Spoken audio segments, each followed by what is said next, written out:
¿Cómo estamos? Pues vamos a seguir hablando de la historia de África, en la que ya habíamos visto todo ese grupo de civilizaciones que se iban formando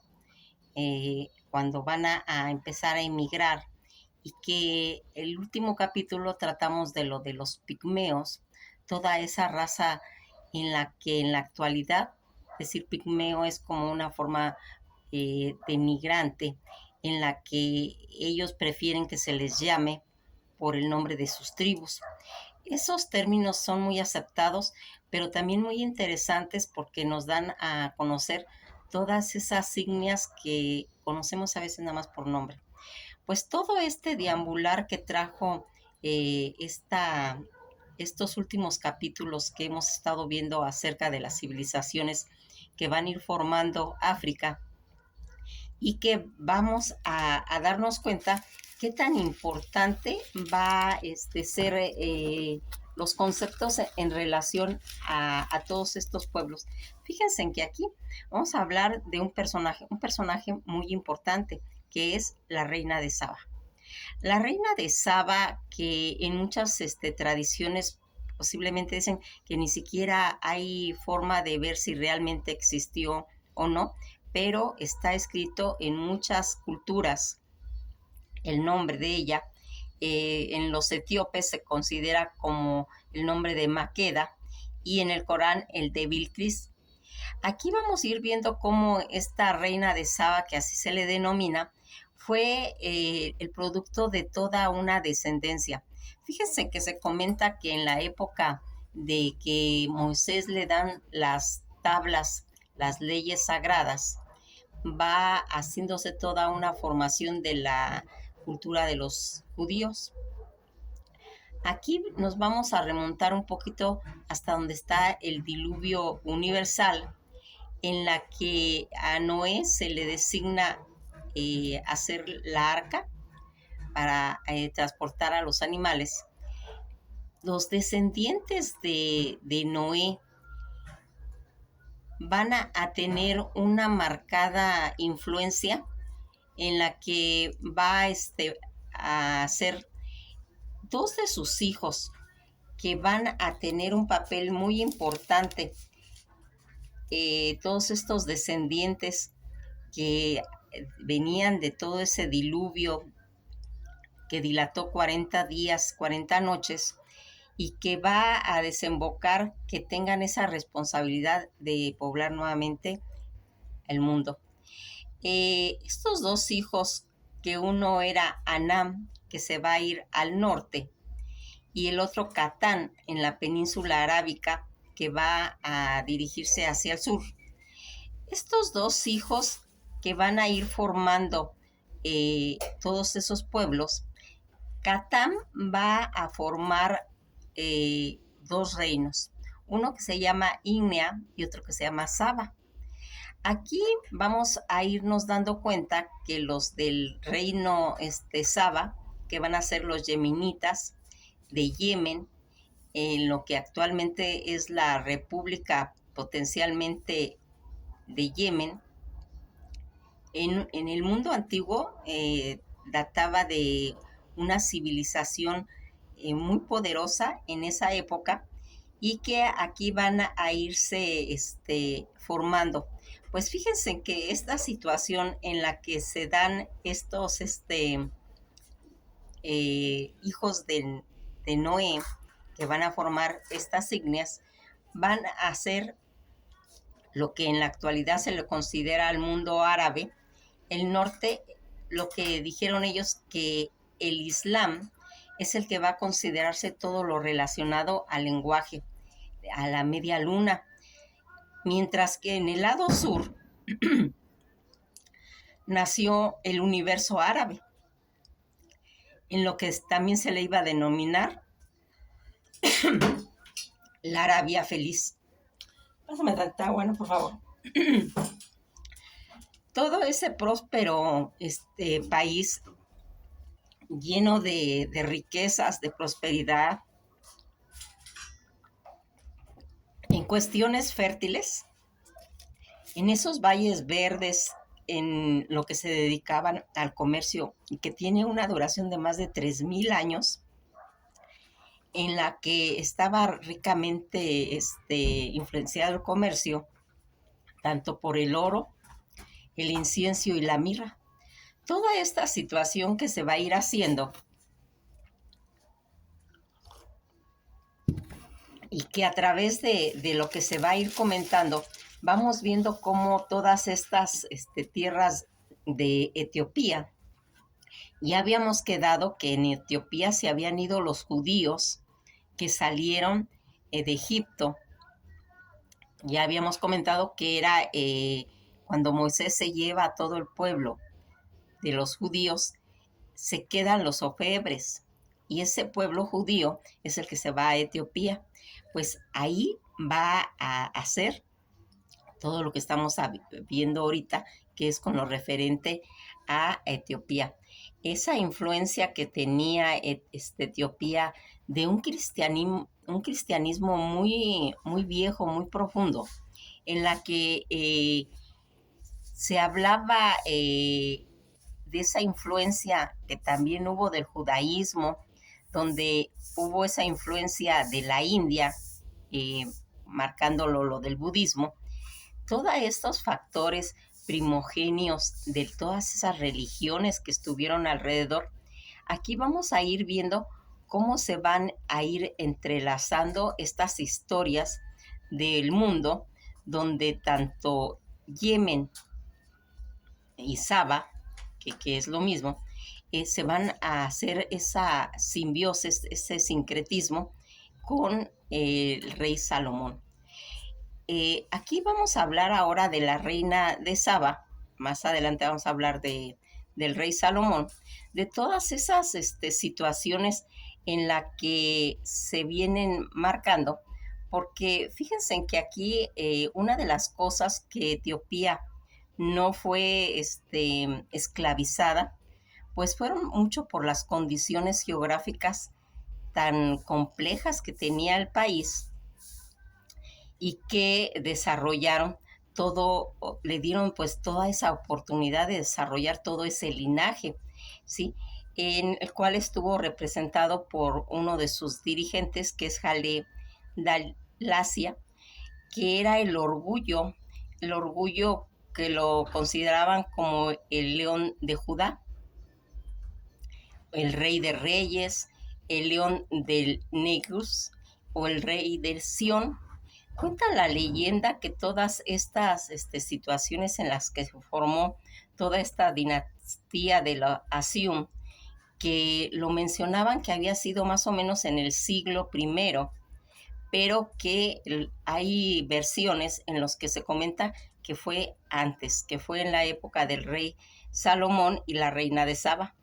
Todo este origen en la que se va a ir haciendo esa gloriosa dinastía en Etiopía, que se habla pues de todo lo que le aconteció tanto al rey Salomón como a la reina de Saba, en la que más adelante en las islas de Jamaica hubo un grupo místico que reclamó la herencia espiritual, porque ellos no podían reclamar el origen porque ya habíamos quedado que se había acabado, ¿sí? Sino que era una herencia espiritual en los tiempos de la esclavitud, en la que no habían tenido pues la misma oportunidad todos esos pueblos de los yorubas, de los del Congo, de Mali, de Angora, todos esos pueblos que ellos sí fueron llevados a pues a varios puntos de América con la calidad de esclavos. Eso no le pasa a Etiopía. Toda esa herencia espiritual que se va haciendo como un ícono en cuestiones de religiosidad, Haile Selassie, lo consideraban una especie como de Dios ya a esas alturas, y se va a originar una nueva etnia llamada los Tafari Fas, o tribu, que simbolizaba ese concepto de las trenzas que ellos tienen, que va a ser una referencia a León como un recordatorio de todo el honor que se tenía. Fíjense en que es muy importante hablar de estos pequeños detalles que a veces pues se puede decir que van pasando pues desapercibidos, o a veces estos pequeños detalles hacen que entendamos más las cosas, y que aquí vamos a ir viendo cómo esta reina de Saba,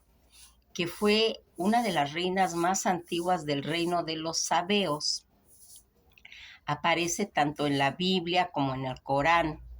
como en muchas culturas. A veces, como ya les dije, pues se les considera con diferentes nombres, y que la Biblia, en los judíos, representa los libros de uno de los reyes, en las crónicas y en los evangelios de Lucas, en los canones bíblicos y en el Corán, y toda la historia de Etiopía. La Biblia que se relata en los Reyes 10 y en las Crónicas 9, que visitó el rey Salomón.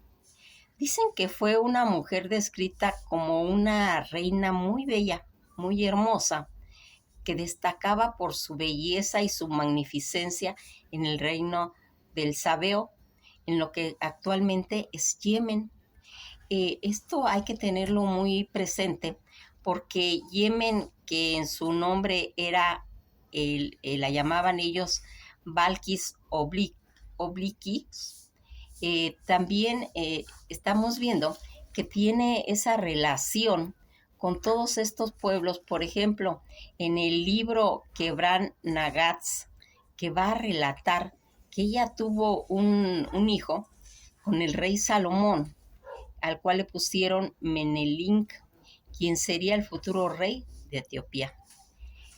y de quien la tradición dice que se trajo el arca de la alianza desde Israel, llevándosela a su reino a Etiopía. De eso vamos a hablar más despacito, porque aquí vamos a ir viendo cómo esta enigmática mujer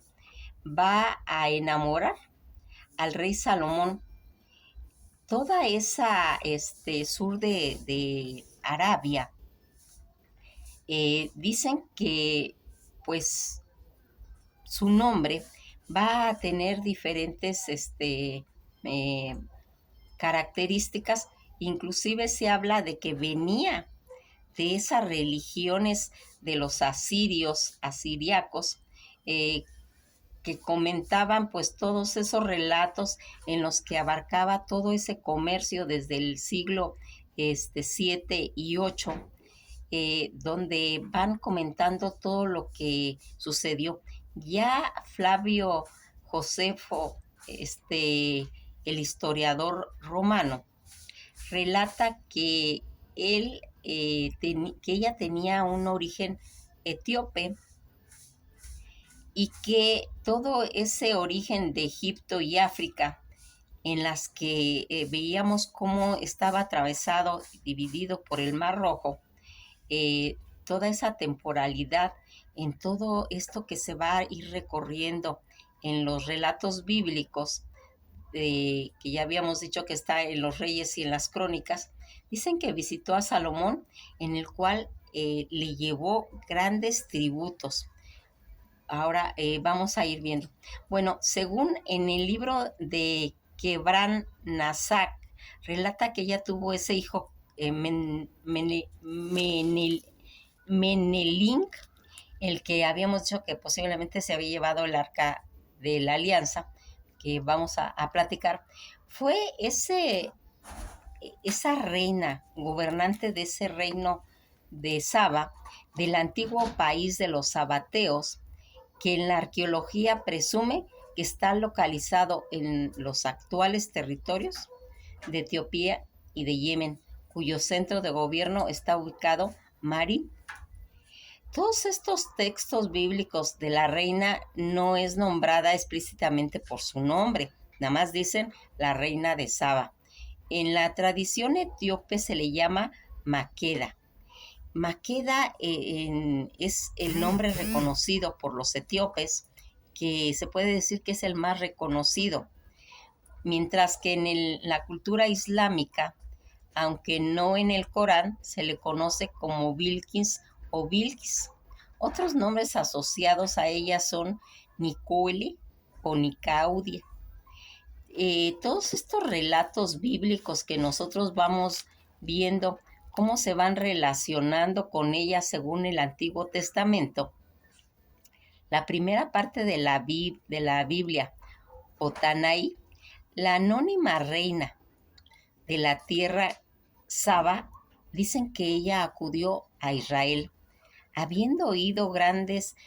proezas del rey Salomón, viajó desde los confines de la tierra para oír a Salomón, llevándole regalos, especies, oros, piedras preciosas,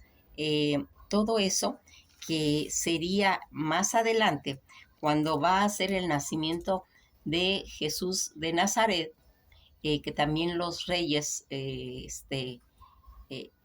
los reyes magos le van a llevar también incienso, oro y mirra. De eso vamos a hablar más adelante, pero para que vean qué eran los regalos que se daban en esa época, porque Yemen estaba, pues, todo, ya hemos platicado de las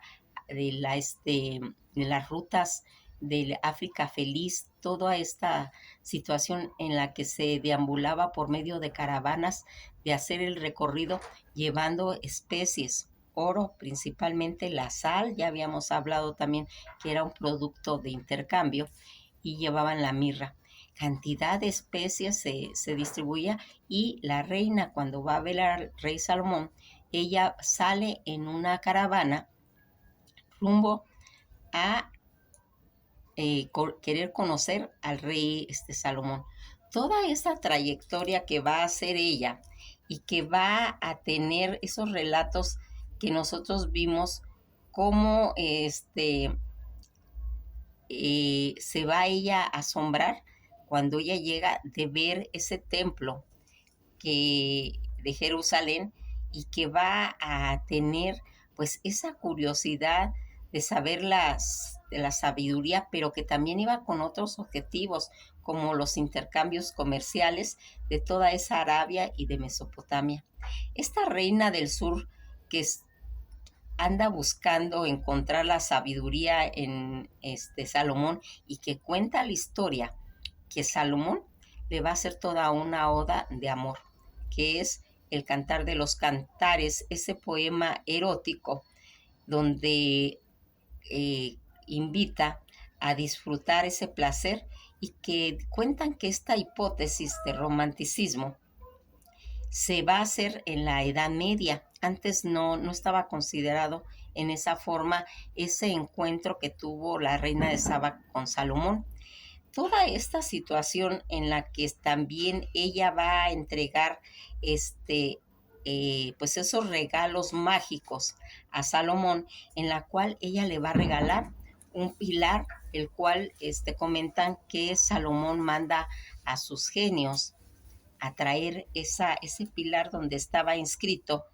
toda la ciencia terrenal hasta en ese momento conocida. Ese fue uno de los regalos mágicos que hace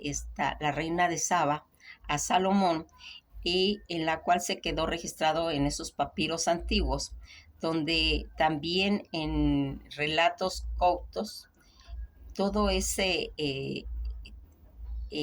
situación del cristianismo, de esa religiosidad que se va marcando, y que está relacionado tanto todo el Sudán como Libia. Fíjense en que algo que está muy pues importante de ir sabiendo cómo se va a ir haciendo, en la que vamos viendo cómo todo ese acertijo de lo que se fue mencionando acerca de la reina de Saba, y que va a tener esa repercusión. Toda esa historia funcional de Etiopía, con todo ese rol en la que ella desempeñó el cargo de reina, y que vamos a ver, que recordarán que Etiopía pues ella es considerada como Mequeda. Al ser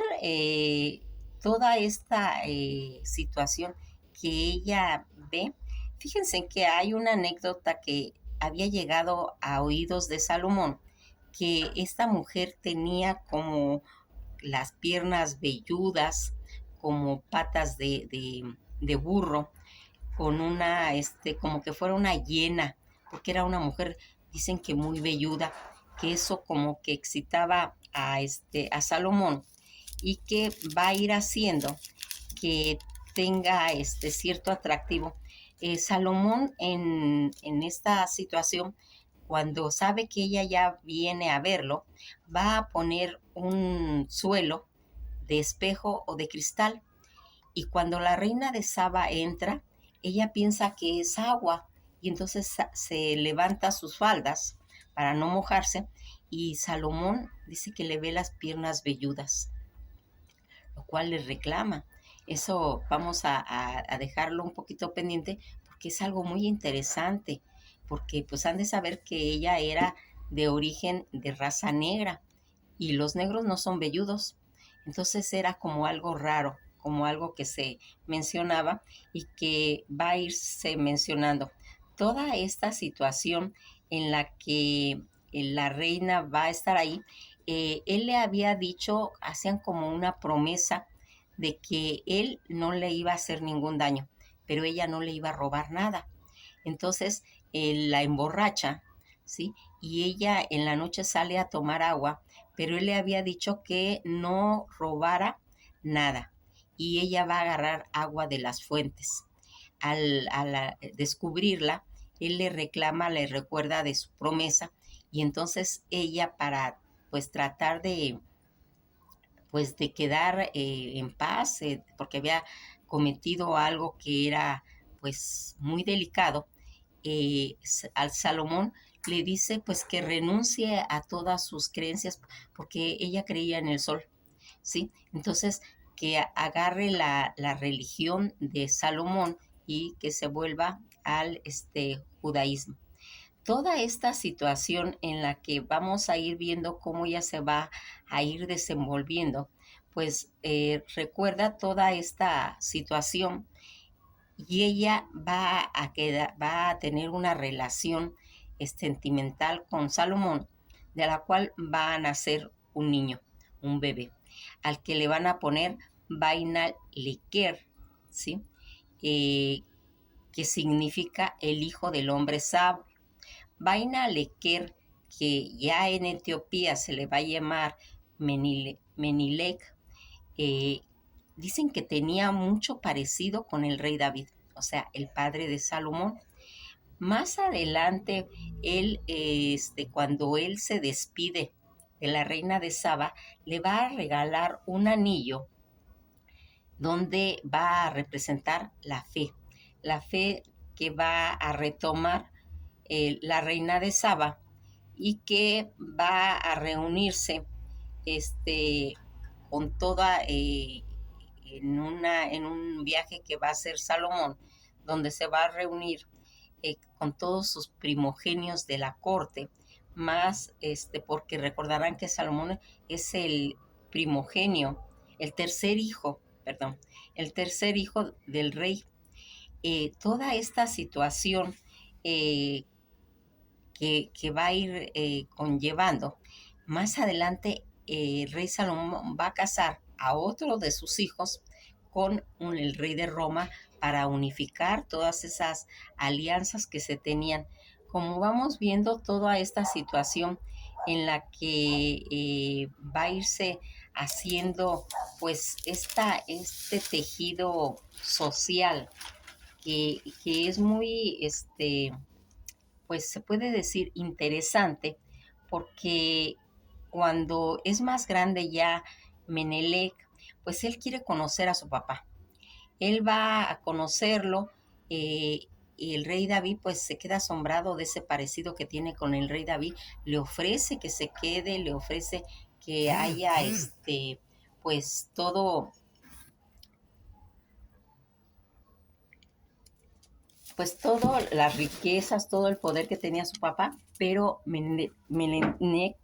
él dice que no, porque él también es ambicioso, él quiere tener pues su propia dinastía, y que ya habíamos visto más adelante toda esta situación en la que al paso del tiempo va a morir la reina de Saba, donde va a ser embalsamada y su féretro va a ser de madera de canela, con una cubierta, o sea, hagan de cuenta ese metido en otro, pero en uno de oro, otro de marfil y otro de cristal, y va a ser enterrada en el desierto de Siria, pero dicen que nunca se encontró su cuerpo. Recordarán que en el desierto pues son capas y capas de dunas en las que se pierde todo eso, y por eso pues no hay un registro antropológico que pueda decir si es o no la reina. No se encontró nada, aunque ya vimos que se habla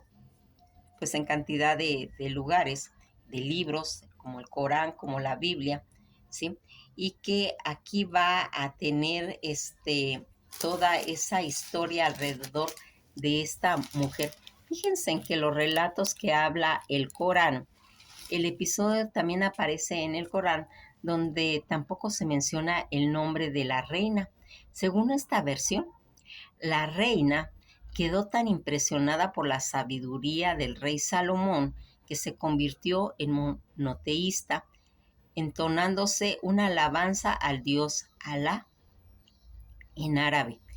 El rey entonces le recompensó con la promesa de otorgarle cualquier cosa que ella deseara. La reina le regaló de 4 a 5 toneladas de oro al rey de Israel. Fíjense en la magnitud de lo que pues, se nota, se ve en esto. Menelik, que es el hijo de Salomón y de la reina de Saba, el mestizo, va a formar una dinastía de los Negus en Etiopía, en la que vamos a viendo a Gelas Lasir,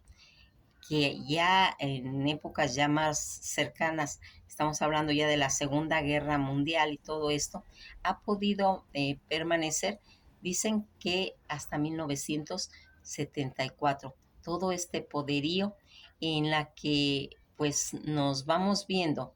cómo esta reina de Saba, que fue tan importante para este pueblo y que en otros relatos se menciona como, según en el libro que habíamos dicho del Nebra Negas, el libro sagrado de la Iglesia Ortodoxa etíope, el rey Salomón, dice, tuvo un hijo con la reina de Saba. Llamaron Menelik primero, quien sería el futuro rey de Etiopía y quien sacaría el arca de la alianza de Israel llevándola a su reino, porque cuando él va a ver a su padre, que él le ofrece que se quede, que él no acepta, ya de ida se llevan el arca de la alianza. Cuando Salomón se entera, lo persigue, pero no lo logra alcanzar. Muchos dicen que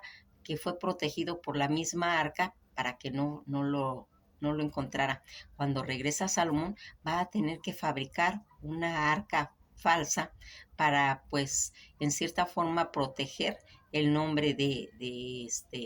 su reino, para que la gente pues no supiera que se la habían llevado.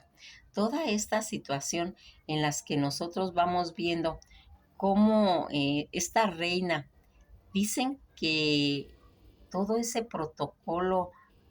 comercial, todo ese encuentro, ese intercambio que se necesitaba, aparte de estar enamorada de la sabiduría, enamorada de ese hombre, su relación con él pues era socio eh, geopolíticamente, llevándola al grado de poder tener todo ese intercambio que se necesitaba. Dicen que en más de 120 toneladas, 7,000 kilos de oro, fue una de las cosas que se dieron al rey Salomón. Los pueblos que estaban alrededor, se comenta que le daban 600 talentos hebreos como tributo, lo que serían unos 60 kilos de oro como tributo le daban al rey Salomón. Entonces, nomás para que vean la magnitud de riquezas que tenía tanto el rey Salomón como la reina de Saba. todas estas situaciones en las que nosotros nos vamos dando cuenta que comenta Robert Ambelains en su libro Los secretos masónicos, que va a ir relacionado con Billings, con el legendario Irán Abid, y quien supuestamente había nacido Menelik I, dando por cierto el relato de Gerald de Neval en Voyager en Oriente. Sin embargo, lo que señala Ambelain es erróneo, dicen, pues cuando la reina de Saba visitó a Salomón, éste le mostró la magnificencia de su templo construido a Dios. Eso comentan en Reyes 10, 4 y 5, y que tomó 7 años de construcción, comentan en los Reyes en el 6:38. Toda esa majestuosidad de su palacio que fue construido después del templo, según las crónicas 9, 3 y 4, y que tomó más de 13 años en su construcción,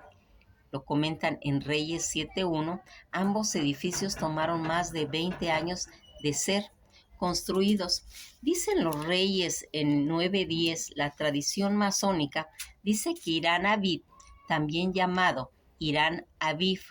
fue asesinado poco antes que el templo de Jerusalén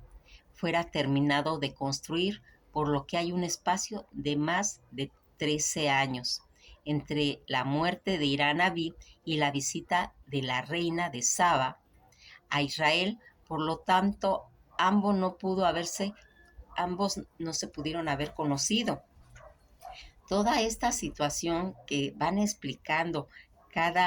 como teorías, según los especulan algunos autores, la reina de Saba tenía un origen búlgaro, también se comenta, una teoría pues poco nada probable, ya que la reina Maqueda pertenecía a una genealogía árabe, era la hija de Yasheu, hijo de Al-Aret,